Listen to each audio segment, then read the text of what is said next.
So mga par, isa nga ako sa mga pinagtawanan ng mga tao sa ginawa na speech ng ating pambansang kamao Manny Pacquiao sa kanyang induction sa Hall of Fame. Ang naging kwento nito mga idol sa mga laban niya noong kasagsagan ng kanyang prime sa boxing sports. Ano yan ni Boss Manny? Ni kailan daw mga idol? Hindi daw siya namili ng easy fight na laban. Pinipili daw talaga nito ang pinakamahirap na laban na pwede nito harapin. Umaakyat daw siya ng dibisyon hanggang dibisyon para patunayan ang kanyang sarili sa lahat at hindi para protektahan ang kanyang record at i-test ang kanyang limit sa bakbakan, kung saan dito napatawa ang nakikinig sa mga sinabi ni Pacman mga idol. Alam na alam ng mga fans mga idol kung sino talaga ang pinaparinggan ni Boss Manny sa kanyang mga sinabi. Hindi naman direktang sinabi ni Pacquiao mga idol, pero obvious naman na si Mayweather Jr. ang kanyang pinaparinggan. Sa panahon kasi ni Pacman mga idol, si Mayweather lang naman ang nag-iisang boxer na nagbago sa nakasanayan na old school boxing na hindi kailangan magbugbogan ang dalawang fighter para may tanghali na panalo. Pwede naman simpleng suntok lamang hanggang matapos ang laban. At higit sa lahat mga idol,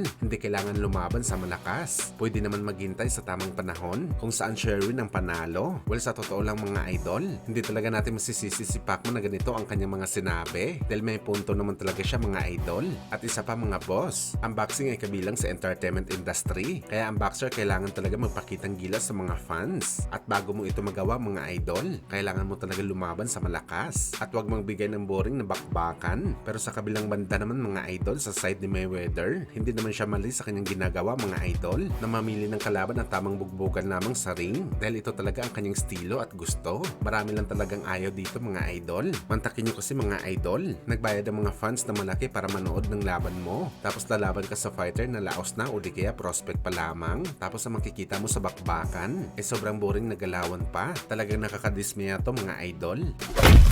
Sa kabilang banda naman mga boss, matapos nga po sinabi ng ama ni Boy Ilong na si Bel Haney na isang week daw ang resume ni Timothy Bradley kumpara sa kanyang anak na si Devin Haney dahil 26 anyos pa lang daw si Boy Ilong, 2 division champion na ito at naging undisputed pa. Pero sa Bradley naman daw mga idol, nag-retire dito ng 2 division champion lamang. Bagamat buwelta naman ni Bradley dito mga idol, aniya walang problema daw sa kanya na bumalik sa boxing sports sa edad na 42 anyos at kalabanan nito si Devin Haney. Ang nakita niya daw nagalawan ni Haney na lumaban kay Ramirez. Talagang hindi daw mananalo kay Bradley. Parang takot daw kasi na pusa itong si Haney Boy na kumaripas ng takbo sa ibabaw ng boxing ring. Kahit sino ang kalaban nito mananalo talaga. Fans lang daw ang matatalo dito dahil walang kwenta ang galawan ni Haney Boy. Sakali makalaban daw ni Bradley itong si Haney, nag-iisang training lang daw ang gagawin ni Bradley mga idol. Bibili lang daw siya ng manok at ilalagay sa kulungan at sa kanya ito hahabulin araw-araw sa loob ng 4 na buwan. Kapag nasanay daw siya mga idol na manghuli ng manok, matik daw mga idol walang panalo sa kanya sa Haney Boy. Dahil nga nahabol nga daw ni Bradley mga idol ang manok, si Haney pa kaya na mas malaki. Sakaling tumakbo talaga ito sa buong laban.